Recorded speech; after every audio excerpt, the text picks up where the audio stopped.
Good morning बच्चों। आज की इस क्लास में हम कक्षा 6 विज्ञान का पाठ 4 पढ़ेंगे, जिस पाठ का नाम है पास पड़ोस में होने वाले परिवर्तन। सबसे पहले आपको पाठ को अपनी किताब से पढ़ना है और उसके बाद इस वीडियो को देखकर पाठ में कराए गए प्रश्नों को अपनी अभ्यास पुस्तिका में करना है। इस वीडियो में मैं आपको पाठ के मुख्य प्रश्नों को बताऊंगा, जिनको आपको अपनी कॉपी में करना है। उम्मीद है आप सभी लोगों ने पाठ पढ़ लिया होगा। अगर आप सभी लोगों ने अभी तक पाठ नहीं पढ़ा तो पहले पाठ को पढ़ लीजिए और उसके बाद इस वीडियो में दिए गए प्रश्नों को अपनी अभ्यास पुस्तिका में कीजिए। तो चलिए पढ़ते हैं प्रश्नों को। क्या क्या प्रश्न हमारे इस पाठ में हो सकते हैं। हमारे पाठ का नाम है पास पड़ोस में होने वाले परिवर्तन। तो सबसे पहले तो प्रश्न यही बनता है, परिवर्तन किसे कहते हैं। यानी वस्तु की अवस्था, आकार, रंग, स्वाद एवं गंध तथा प्रकृति में निरंतर होने वाले बदलाव को परिवर्तन कहते हैं। जब किसी वस्तु की रंग में परिवर्तन हो जाए, गंध में परिवर्तन हो जाए, स्वाद में हो जाए, तो इस तरह का जो हो जाएगा, निरंतर हो जाएगा, जो बदलाव होगा उसे हम परिवर्तन कहेंगे। दूसरा प्रश्न है, परिवर्तन को हम मुख्यतः कितने भागों में बांट सकते हैं। तो परिवर्तनों को 2 भागों में बांट सकते हैं। नंबर 1 स्वतः या अपने आप होने वाले परिवर्तन, और दूसरे मानव क्रियाकलापों द्वारा संपन्न होने वाले परिवर्तन। यानी 2 तरह के परिवर्तन होंगे। एक तो आपके अपने आप होते रहते हैं, जैसे दिनों रात अपने आप होते रहते हैं, और दूसरे मानव क्रियाकलापों द्वारा संपन्न होने वाले परिवर्तन, यानी मानव कोई काम करे उसमें परिवर्तन हो जाए। तो अगला प्रश्न है, परिवर्तन कितने प्रकार के होते हैं। तो परिवर्तन मुख्यतः निम्नलिखित प्रकार के होते हैं, जो आपने पढ़े होंगे अपनी किताब में। पहले होते हैं मंद और तीव्र परिवर्तन। दूसरा है अनुकूल तथा प्रतिकूल परिवर्तन। तीसरा है नियमित तथा अनियमित परिवर्तन। नंबर 4 प्रत्यावर्तित तथा अप्रत्यावर्तित परिवर्तन, जिसे उत्क्रमणीय तथा अनुत्क्रमणीय परिवर्तन भी कहेंगे। नंबर 5 भौतिक तथा रासायनिक परिवर्तन। नंबर 6 प्राकृतिक तथा कृत्रिम परिवर्तन। नंबर 7 अनियंत्रित तथा नियंत्रित परिवर्तन, और नंबर 8 जटिल परिवर्तन। अब इन परिवर्तनों को हम अलग अलग प्रश्नों के माध्यम से जानेंगे। सबसे पहले मंद परिवर्तन किसे कहते हैं। जब किसी परिवर्तन के संपन्न होने में अधिक समय लगता है, यानी बहुत ज्यादा समय लग जाता है, तो इन्हें धीमे या मंद गति से होने वाले परिवर्तन या मंद परिवर्तन कहते हैं। जैसे आपके लोहे में जंग लग जाए, बहुत धीरे धीरे लगती है, तो उसे मंद परिवर्तन कहेंगे। मंद परिवर्तन के कुछ उदाहरण दीजिए। क्या क्या उदाहरण हो सकते हैं मंद परिवर्तन के। दूध से दही का बनना, आप दूध को से दही पूरी रात में बनती है आपकी। बच्चों का बढ़ना, बच्चे बढ़ते हैं, धीरे धीरे बढ़ते हैं, तो ये भी मंद परिवर्तन हुआ। नाखूनों का बढ़ना, आपके नाखून भी बहुत धीरे धीरे बढ़ते हैं। लोहे में जंग लगना और बर्फ का पिघलना, ये हमारे होते हैं मंद परिवर्तन। अब बात करते हैं तीव्र परिवर्तन की। तीव्र परिवर्तन किसे कहेंगे। जब किसी परिवर्तन के संपन्न होने में कम समय लगता है, तो उसे तेज गति से होने वाले परिवर्तन या तीव्र परिवर्तन कहते हैं। अगला प्रश्न आता है, तीव्र परिवर्तन के उदाहरण दीजिए। तो तीव्र परिवर्तन के उदाहरण क्या होंगे। जल में नील का घुलना, एकदम से घुल जाता है। फूले गुब्बारे का फूटना, पटाखे का जलना और माचिस का जलना, ये हमारे जो हैं तीव्र गति से होने वाले परिवर्तन है। अगला प्रश्न है, अनुकूल परिवर्तन किसे कहते हैं। उपयोगी तथा लाभदायक परिवर्तन अनुकूल परिवर्तन कहलाते हैं।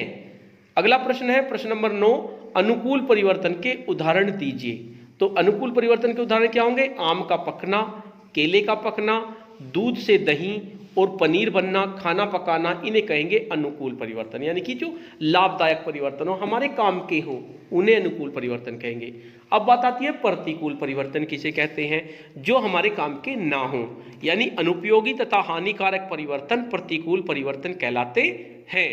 नेक्स्ट प्रश्न है, प्रतिकूल परिवर्तन के उदाहरण दीजिए। तो प्रतिकूल परिवर्तन के उदाहरण क्या क्या होंगे। रोटी में फफूंद लगना, हमारे किसी काम की नहीं। लोहे में जंग लगना, हमारा लोहा खराब हो जाता है। दूध का फटना आदि, ये हमारे प्रतिकूल परिवर्तन हुए। नेक्स्ट प्रश्न है, बरसात या वर्षा का होना किस प्रकार का परिवर्तन है। बरसात का होना अनुकूल तथा प्रतिकूल दोनों प्रकार का परिवर्तन है। यानी ये अनुकूल भी है और प्रतिकूल भी है, क्योंकि फसल तैयार होते समय बरसात का होना अनुकूल और फसल पक जाने पर बरसात का होना प्रतिकूल। भाई बरसात जो है हमारी अनुकूल भी है, हमें उसका फायदा भी होता है, लेकिन अगर फसल हमारी पक जाए और उसके बाद बारिश हो तो हमें नुकसान होता है। तो दोनों तरह का परिवर्तन है। एक ही परिवर्तन कभी अनुकूल तथा कभी प्रतिकूल हो सकता है।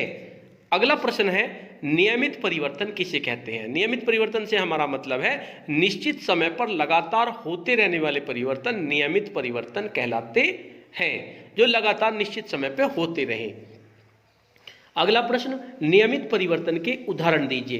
तो नियमित परिवर्तन के उदाहरण क्या होंगे? ऋतुओं का बदलना, रात और दिन का होना आदि, ये हमारे नियमित परिवर्तन के उदाहरण हैं। अगला प्रश्न है, अनियमित परिवर्तन किसे कहते हैं? तो अनियमित परिवर्तन वे परिवर्तन जिनका समय निश्चित नहीं होता, उन्हें आप अनियमित परिवर्तन कहेंगे। जैसे जिनका कोई फिक्स टाइम नहीं होता।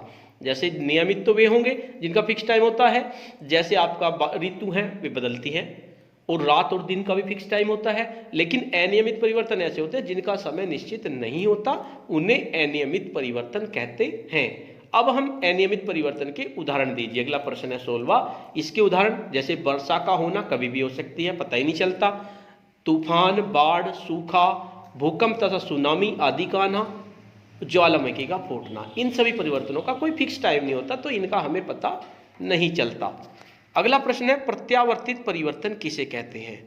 ऐसे परिवर्तन जिनमें परिस्थितियां उलट देने पर पदार्थ वापस अपनी पूर्व अवस्था में आ जाते हैं, प्रत्यावर्तित परिवर्तन कहलाते हैं। यानी कि हमने किसी कारण किसी चीज में बदलाव किया और उस कारण को हमने खत्म कर दिया, तो फिर वो अपनी पूर्व अवस्था में आ जाएगा, तो ऐसे परिवर्तन को प्रत्यावर्तित परिवर्तन कहते हैं। नेक्स्ट प्रश्न है, प्रत्यावर्तित परिवर्तन के उदाहरण दीजिए। तो प्रत्यावर्तित परिवर्तन के क्या क्या उदाहरण होंगे?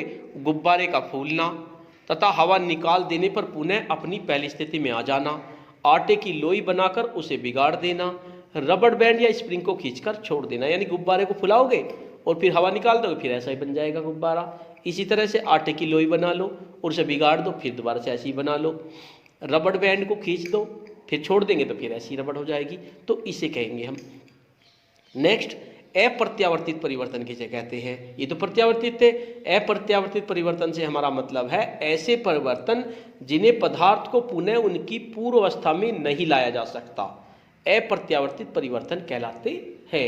मान लीजिए आपने कोई परिवर्तन किया, आप दोबारा से उस अवस्था में ना लाया जा सके। जैसे दूध से दही का बनना, दूध से आप दही बनाएंगे लेकिन फिर दही से दूध नहीं बना सकते।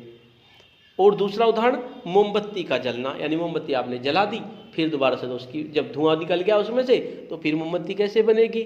धूप बत्ती का जलना, रोटी को तवे पर सेकना, अगर मान लिया आपने रोटी को तवे पर सेक ली, फिर आप उसका आटा बनाने लगो तो नहीं बनेगा। तो इस तरह के परिवर्तन को अप्रत्यावर्तित परिवर्तन कहते हैं। अगला प्रश्न है, भौतिक परिवर्तन किसे कहते हैं? यानी ऐसे परिवर्तन जिसमें पदार्थ का रूप बदल जाता है परंतु कोई नया पदार्थ नहीं बनता, तथा परिवर्तन के कारण को हटा लेने पर पदार्थ की पूर्व स्थिति को पुनः प्राप्त की जा सकती है, भौतिक परिवर्तन कहलाता है। यानी कि ऐसा परिवर्तन जिसमें पदार्थ का रूप बदल जाए, कोई ऐसा परिवर्तन रूप बदल गया, जैसे आपका क्या था, पानी था, उसे आपने जमा दिया, बर्फ बन गया, रूप बदल गया उसका, परंतु कोई नया पदार्थ नहीं बनता। नया पदार्थ तो बना नहीं, बर्फ भी वही है, पानी ही है, तथा परिवर्तन के कारण को हटा लेने पर आपने ठंडा किया और अब फिर दोबारा से गर्म कर दे तो फिर पानी बन जाएगा। पदार्थ की पूर्व स्थिति को पुनः प्राप्त की जा सकती है, तो ऐसे परिवर्तन को आप भौतिक परिवर्तन कहेंगे। नेक्स्ट प्रश्न है, भौतिक परिवर्तन का उदाहरण दीजिए। तो भौतिक परिवर्तन का उदाहरण होगा मोम का पिघलना, नमक के घोल से पुनः नमक को प्राप्त करना। ये हमारे भौतिक परिवर्तन के उदाहरण होंगे। नेक्स्ट प्रश्न है आपका, रासायनिक परिवर्तन किसे कहते हैं? तो रासायनिक परिवर्तन किसे कहेंगे? ऐसा परिवर्तन जिनमें एक या एक से अधिक नया पदार्थ बनता है, यानी ऐसा परिवर्तन जो कोई नई चीज बन जाए, तब परिवर्तन के पश्चात पूर्व पदार्थों को प्राप्त नहीं किया जा सकता, उसे रासायनिक परिवर्तन कहते हैं। यानी दोबारा से हम उसे प्राप्त नहीं कर सकते। रासायनिक परिवर्तन के उदाहरण दीजिए। प्रश्न नंबर 23 है। तो क्या क्या उदाहरण हो सकते हैं? लकड़ी को जला दो या मोमबत्ती को जलाना। भाई लकड़ी को जला दिया, राख बन गई, फिर राख से तो लकड़ी बनने से रही, तो इसी तरह से मोमबत्ती को जला दिया, मोमबत्ती को जलाने पर फिर दोबारा से आप मोमबत्ती नहीं बना सकते, तो इसे कहेंगे रासायनिक परिवर्तन। अगला प्रश्न है, प्राकृतिक परिवर्तन किसे कहते हैं? ऐसे परिवर्तन जो प्रकृति में स्वतः होते रहते हैं, यानी कि अपने आप होते रहते हैं, प्राकृतिक परिवर्तन कहलाते हैं, जैसे दिन रात का होना, वर्षा आंधी तूफान मौसम का बदलना, वर्षा का आना, वर्षा का बादल का आना और वर्षा का होना, ज्वार भाटा आदि। तो ये हमारे परिवर्तन होंगे प्राकृतिक परिवर्तन। प्राकृतिक परिवर्तन जो अपने आप होते रहते हो, जैसे दिन और रात अपने आप ही होते हैं, हम तो उसमें कुछ कर ही नहीं सकते। वर्षा आंधी तूफान मौसम का बदलना बादल का आना, ये सब ऐसे परिवर्तन हैं इनमें हम कुछ नहीं कर सकते। नेक्स्ट प्रश्न है, कृत्रिम परिवर्तन किसे कहते हैं? कृत्रिम परिवर्तन मनुष्य द्वारा किए गए परिवर्तन कृत्रिम परिवर्तन कहलाते हैं। जैसे क्या, दूध से दही मनुष्य ही तो बनाए जमाएगा, अपने आप थोड़ी जम जाएगी। तो दूध से दही का बनना, घी बनाना, घर बनाना आदि ये आपके हो गए कृत्रिम परिवर्तन।